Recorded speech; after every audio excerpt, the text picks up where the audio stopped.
መቼ ነው ልጆቹን ጉዳይ ምን ጨርሰው? አይዞሽ ሁሉም ነገር በጊዜ ይሆናል። እዳው ገብስ ነው።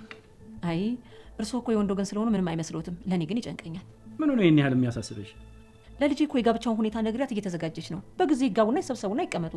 ሲቆየ ሲሄድ እኮ ነገር ማክረር ነው የሚሆነው። እሺ አታስቢ፣ አይዞሽ። ለልጄም እነግረዋለሁ። ሁሉም ነገር በጊዜ ይስተካከላል። ምንም አልገባኝም። ምንም ነገር እንዴ መጣሃል እንዴ? እኔ ልጅ ከዚህ ጋር ስታወራ ነበር ነገር ደግሞ ሰጥቻለሁ። ጭራሽ የምናወራውን ተደብቀ እየሰማህ ነበር? የኔ ተደብቆ ማሳት አለ ወይ? ነገር ምን እያከተ ነው?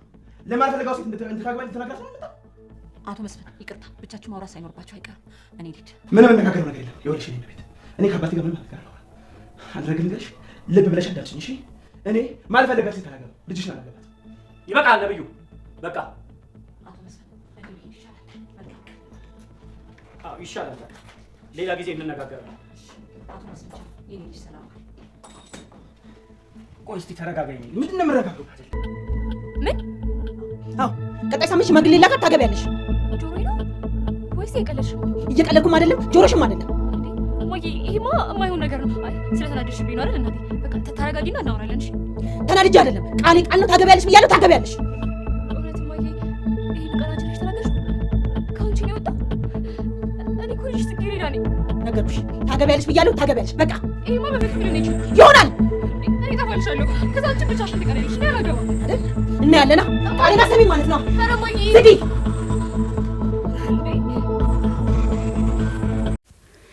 ምስኪኗ ጽጌረዳ ከእናቷ ቀጭን ትዕዛዝ ተስተላለፈላት። ይህም አቶ መስፍንን ታገቢያለሽ በማለትም እንዲሁ በጣም አስጨንቃታለች። ታዲያ ጽጌረዳም ቢሆን ባደረግሽው ነገር ትጸጸችበታለሽ፣ እንዲሁም ደግሞ በእኔ ስለተናደርሽ ነው እንጂ ተረጋግተሽ ብታስቢ መልካም ነው በማለትም ለማስረዳት ብትሞክርም እናቷ ግን በጭራሽ ልትረዳት አልቻለችም።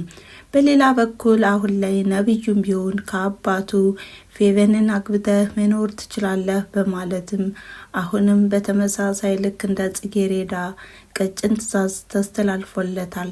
ታዲያ የፌቨን እናትም ቢሆን እንዲሁ በጣም እየቸኮለችና እንዲሁም ልጆቻችን ተጋብተው መኖር አለባቸው በማለትም አቶ መስፍንን ተናግረዋለች። አቶ መስፍንም ቢሆን ይሄ ነገር በቅርብ ይሆናል፣ እዳው ገብስ ነው፣ ለእኔ ሁሉንም ታየው አስተካክለዋለሁ በሚልበት ሰዓትም ነብዩ ይሰማ ስለነበረም በጣም ተናዶ ነበረ። ታዲያ ይሄን ነገርም እንዳልተቀበለውና እንዲሁም ልጅሽን አላገባም በማለትም አንከሳክሶ አስወጥቷታል።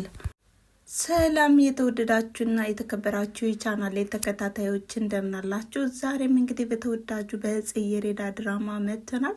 ጽጌረዳ እጅግ አስተማሪና እንዲሁም አዝናኝ ድራማም ስለሆነ ዘና እንደምትሉበትና እንዲሁም ትምህርት እንደምትወስዱበትም ተስፋ አደርጋለሁ እያልኩኝ እናንተም ላይክ በማድረግ ቪዲዮን ጀምሩት። እንዲሁም ለዚህ ቻናል አዲስ ከሆናችሁ ሰብስክራይብ በማድረግ የደወል ምልክቷን በመጫን ሁልጊዜ የምለቃቸው ቪዲዮዎች ቀድሞ እንዲደርሷችሁ አድርጉ እያልኩኝ ወደ ቪዲዮ እንሄዳለን። ቪዲዮ እንግዲህ ከዚህ ላይ በጣም የሚያናድድና እንዲሁም ደግሞ በጣም ይበል የሚያስብለው ፓርት ላይ ነን። ይህም እንግዲህ ወይዘሮ ዘርፌ ልጇ ጽጌረዳ ባልጠበቀችውና ባልገመተችው መንገድም የቤት ሰራተኛ ሆና ስላያቻትና እንዲሁም ስለተመለከተቻትም በጣም ተናዳባታለች። እኔ እኮ የሰው ፊት የሚገርፈኝ አንቺ ከሰው ተራ እንዳትወርጅብኝና እንዲሁም ሳይጎልብሽ እንድትማሪ በመፈለግ ነው። ስለዚህ አንቺ ደግሞ ለምንድን ነው እንደዚህ የሆንሽው በማለትም በጣም በንዴትም ተናግራታለች። ታዲያ ጽጌረዳም እናቷን ለማስረዳትም ብዙ ጣረች፣ ብዙ ጋረች። ነገር ግን እሷ ልትረዳት አልቻለችም። እንደውም ይባስ ብሎ በጥፊ ልትከርችማትም ነበረ። ታዲያ ነብዩም ቢሆን የጽጌረዳ እናት ይረጋጉ እንጂ በማለትም ገላግሏቸዋል። እናም እያዳፋች ወደ ቤት ነበረ ይዛት ሄደችም። ታዲያ ይሄን የሚያደርገችውም አሁን ላይ ለልጇም ስለሆነ ብዙ ነገሮችን ታግሻለሁ፣ ብዙ ነገሮችን አይቻለሁ፣ እንዲሁም ደግሞ የሰው ፊትም ገርፎኛል፣ ላንቺ ስል ነው እንዲሁ ለዚህ ነው ወይ በማለትም ብዙ ነገሮችንም እየተናገረቻትም ነበረ። ታዲያ ዛሬ እንግዲህ የመጨረሻ ቀን ነው። ዛሬ ሁሉንም ነገር እነግርሻለሁ። የዛሬ ሳምንት አካባቢ ሽማግሌ ይመጣል። ከዛ በኋላ ታገቢያለሽ ተዘጋጂ በማለትም ነግራታለች ማለት ነው። ታዲያ ጽጌረዳም ከእናቷ የወጣው ቃልም በጣም ሊያሳምናት አልቻለም። ይህም እናቴ ስለተናደደችብኝና እንዲሁም ደግሞ ስለተቆጣችብኝ እንጂ በማለትም ማመን አቅቷታል፣ እንዲሁም መቀበል ማለት ነው። ለምንድነው እናቴ የተናደርሽብኝ ላስረዳሽ ብትላትም ቃሌ ቃል ነው፣ ስለዚህ ቃሌን ታከብሪያለሽ ታገቢያለሽ በማለትም ደምደማ ወጣለች ማለት ነው።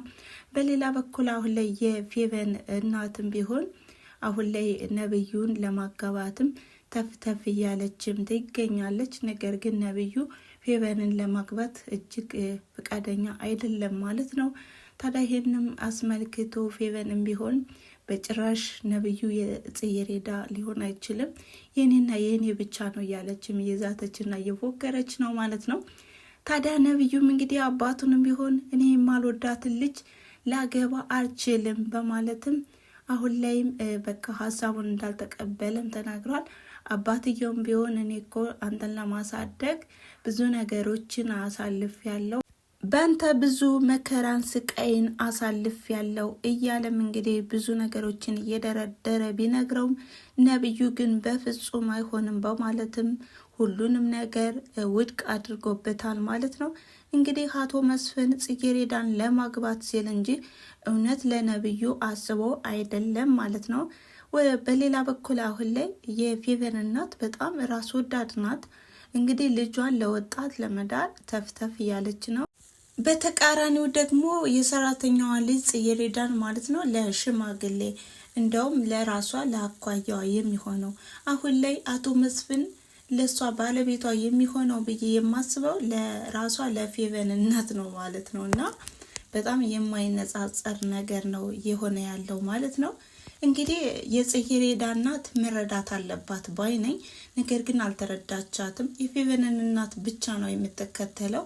ልጇን ቆም ብላ ማዳመጥ አለባት። ካልሆነ አሁን ላይ ልጇን ቢሆን እኔ ጠፋብሻለሁ፣ እኔ የማልፈልገውን ሰው አግቢ ካልሽኝ እያለቻት ነው። ደግሞ በዛ ላይ ደግሞ ትምህርት ቤት እየሄደች ነው፣ ተማሪ ናት፣ ደግሞም ሰቃይ ተማሪ ናትና አሁን ላይ ከትምህርቷ አደነቃቅፋ እንድታገባ ነው የምትፈልገው ይችኛዋ የፌቨን እናት። በጣም እንግዲህ ፌቨን እንደሚታወቀው በጣም ሰነፍ ተማሪ ናት። ደግሞ በተቃራኒው እንግዲህ ብዙ ስቃይና መከራ እያለፈባት የተማረችው የዘርፌ ልጅ ጽጌረዳ በጣም ጎበዝና እንዲሁም ታታሪ ተማሪ ናትና በዚህም ስለምትቀናባት ነው የፌቨን እናት የተነሳችባት። እናም አሁን ላይ ቆም ብላ ማሰብ አለባት። እንዲሁም የፌቨን እናት ምን ያህል ተንኮለኛ እንደሆነችም ካልተረዳች የባስ ብሎ ደግሞ ሁለት እናትና ልጆችን ታለያያቸዋለች ማለት ነው። እናም የዛሬውን ክፍል እንዴት አያችሁት ቤተሰብ? በጣም ነው የሚደብረው እውነት። እንዴ ጽጌረዳ የእውነት ለእናቷ ብላ ከትምህርት ጎን ለጎን እንግዲህ በቃ ወጪዎችን በመሸፈን በማለትም የተመላላሽ ስራ እየሰራች ባለችበት ሰዓት ነበረ እንግዲህ ይሄ ሁሉ ነገር የመጣባትና የደረሰባት ማለት ነው። እናቷ ታዲያ ለእኔ ብላ ነው በማለትም ማሰብና መረዳት አለበት ወይነኝ እንደኔ ሀሳብና እንደኔ አስተያየት ማለት ነው። እናም የዛሬ ቪዲዮ ይሄን ይመስል ነበረ። ስለተከታተላችሁኝና አብራችሁ ስለቆያችሁ ከልብ አመሰግናለሁ በማለት በቀጣይ ቪዲዮ እስከምንገናኝ ድረስ መልካም ጊዜ። ቻው።